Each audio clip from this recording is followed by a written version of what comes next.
민주당에서 새로운 국회 임기가 시작됨과 동시에 당원당규 개정을 추진하고 있어서 논란입니다. 그 내용이 논란인데 이 대표의 대권 걸림돌이 없게 하려는 내용입니다. 이재명 맞춤당이다. 오늘 조간신문에서는 상당히 많은 이런 식의 비판 여론도 보도되고 있습니다. 이재명 대표 맞춤 당원당규 변경이 추진되고 있기 때문인데 함께 보시죠. 민주당의 현행 당원당규에는 당대표 최고위원이 대선에 출마할 땐 선거 1년 전까지 사퇴해야 된다. 이재명 대표는 대표 연임을 준비하고 있습니다. 이 당원대로라면, 기존 당원대로라면 대선 1년 전에는 이재명 대표가 대표직에서 물러나야 합니다. 그런데 이 당원을 바꾸겠다는 거예요. 전국당이 선거 일정 등 상당한 사유가 있을 때 당무위원회 의결로 사퇴 시한을 변경할 수 있다로 당원 당규를 바꾸겠다라는 움직임 보였습니다. 그리고 당원 80조 1항 지난 1년간 엄청나게 논란이 됐었던 당원 80조 1항 결국 저거 손 못 댔는데 공천이 있었고 공천 파동이 있었고 선거가 있었고 새로운 국회가 시작된과 동시에 결국은 저거를 삭제하겠다라는 삭제 추진 움직임을 보였습니다. 부정부패 관련 혐의로 기소될 경우 당직자 직무 정지해야 된다. 정치 탄압 등 부당한 이유 인정 시 당직 유지가 판단된다. 이 조항을 삭제하겠다라는 걸 추진하고 있어서 논란입니다. 들어보시죠. 장경태 최고위원입니다. 당대표와 최고위원이 대선에 출마하고자 할 경우 선거 1년 전까지 사퇴할 것을 규정하고 있습니다. 이 규정은 삭제하거나 변경하는 것이 아니고요. 상당한 사유가 있을 시에 당무위 의결로 달리 정할 수 있도록 하는 규정을 미리 예외 규정을 만드는 부분이다. 대통령 탄핵이나 별도의 상황을 산정하고 있지 않습니다. 김광삼 변호사님, 이 부분 지금 논란인데 결국은 사실 이 대표의 연임에 있어서 가장 큰 걸림돌이라고 할까요? 그건 당 밖에 있는 게 아니었습니다. 당 안에 있었던 민주당의 정신으로 여겨졌던 여러 가지 자정의 어떤 조항들이었어요. 부정부패로 기소됐을 때 직무를 정지한다는 조항 있었지만 적용되지 않았었고 그간 급기야 대선에 출마하는 당대표는 1년 전에 사퇴해야 된다라는 조항도 변경한다라고 하는데 어떻게 보십니까? 우리가 전에 이재명 사당 얘기를 많이 했잖아요. 그러니까 모든 것이 이재명을 위한 이재명에 의한 이재명의 민주당이 돼가고 있고 또 그런 이재명 사당화를 완성시키려면 뭐가 필요해요? 당헌 당규를 이재명 대표에게 맞춤형으로 해야 하는 게 필요하지 않습니까? 저는 저 내용을 보고 시 황제가 생각이 났어요. 중국의 시진핑. 영구 집권하려고 의도를 하고 있잖아요. 개인 견해입니다. 아니, 당연히 개인적 의견이죠. 그렇죠. 그런데 이게 민주국가에 과연 있을 수 있는 일인가라는 생각이 좀 들어요. 왜냐하면 지금 의원총회에서 저 얘기가 나왔는데 한 명도 이의 제기하고 이견이 없었다는 거 아닙니까? 그럼 이게 러시아랄지 중국이랄지 북한의 인민회의고 다를 바 뭐가 있어요? 그러면 지금 민주당 자체가 군신 관계가 되는 거예요. 황제가 그 밑에 의원들은 헌법 개혁의 기관이 아니고 신하가 돼 있는 그런 느낌을 주고 있거든요. 그리고 총선에서 이기니까 사실은 국민 눈치 보지 않고 이제 노골적으로 당헌당규 고쳐가지고 저렇게 하고 있다는 거죠. 그래서 야 어떻게 저기에 대해서 이견을 제기하는 사람이 한 명도 없을까? 그렇다고 한다면 아예 당헌당규를 이재명 대표가 대통령 될 때까지 당대표를 하도록 고치든지 아니면 이재명 대표가 사법 리스크가 없어질 때까지 당대표 하도록 하는 그런 규정을 두든지 할 바에 아예 노골적으로 해야죠. 그런데 제가 볼 때는 무소불위 엄청난 국회의원 숫자를 가지고 있으면서 황제처럼 보이지만 저기가 한순간에 무너질 수 있거든요. 아마 국민들이 현명하다고 한다면 오래가지 못할 것이다. 저는 그렇게 봅니다. 예, 이게 공천권을 행사한 뒤에 대선행으로 직행하려는 어떤 판이 깔리는 건 아니냐라는 오늘 분석도 나왔습니다. 함께 보시죠.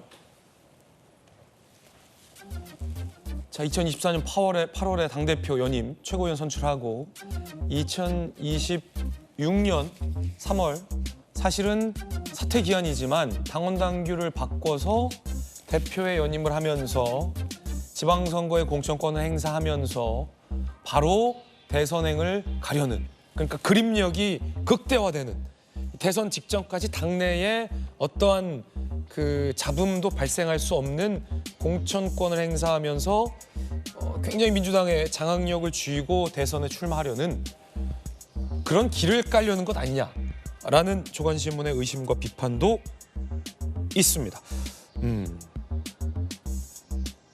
자, 민주당 두 분 나오 계신데 민주당의 소신의 아이콘 김유정 의원님은 일단 어떻게 보십니까? 근데 그런 언론의 이제 분석과 일부 비판에 대해서 아니야, 그거 아니야라고 아무도 얘기 안 하잖아요. 당에서. 네. 얘기합니까? 저는 못 들어봤거든요. 그렇다면 그 말이 맞는 거겠죠. 그 분석과 비판이.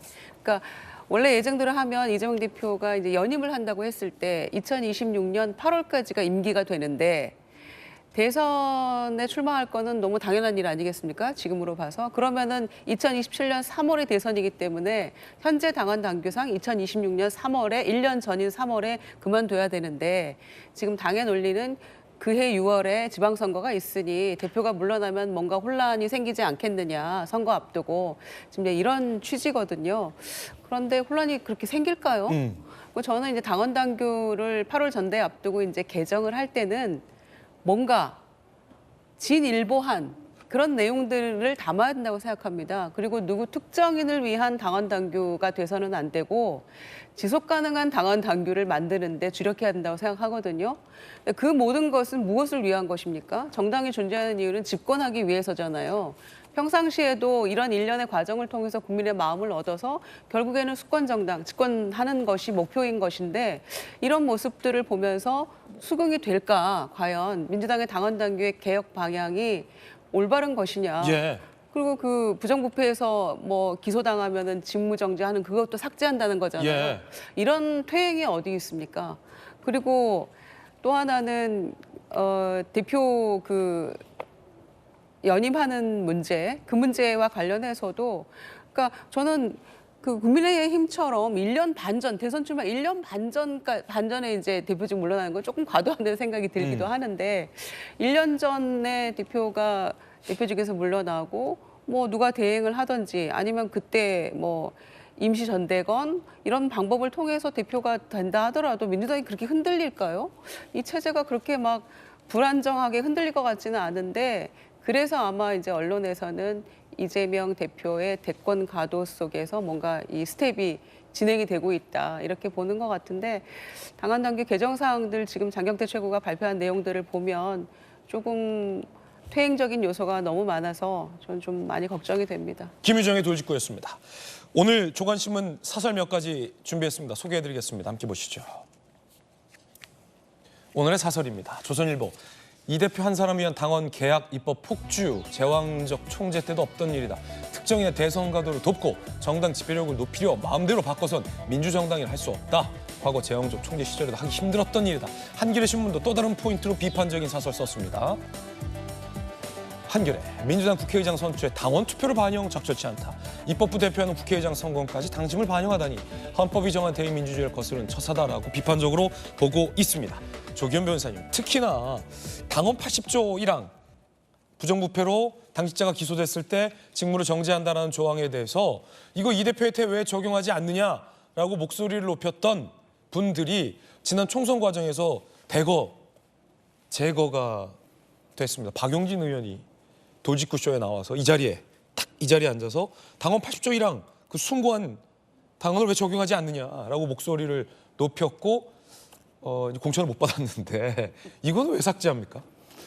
계속 논란이 있었죠. 그러니까 어찌 됐든 지금 당 21대 국회에서도 그랬고 현 윤석열 정부 하에서 야당 뭐에 대한 어떤 정치 검찰의 정치 공세, 보복 수사가 계속되고 있다.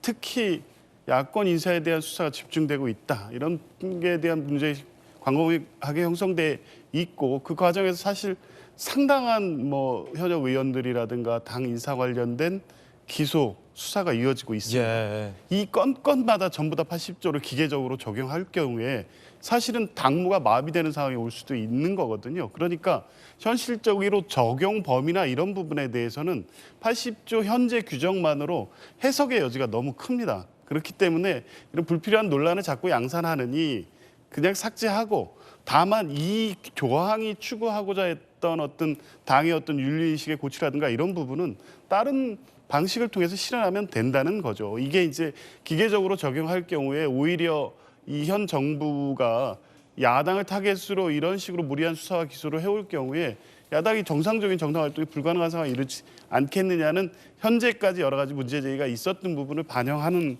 것으로 보여지고요.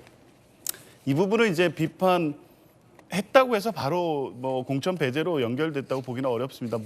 그 전에 다른 의원들 같은 경우 이것뿐만 아니라 이재명 대표의 어떤 영장 심사 과정이라든가 여러 과정에서 냈던 여러 의견들에 대해서 당원들의 어떤 선택이 있었던 결과가 지난 총선이었다고 보여지고요.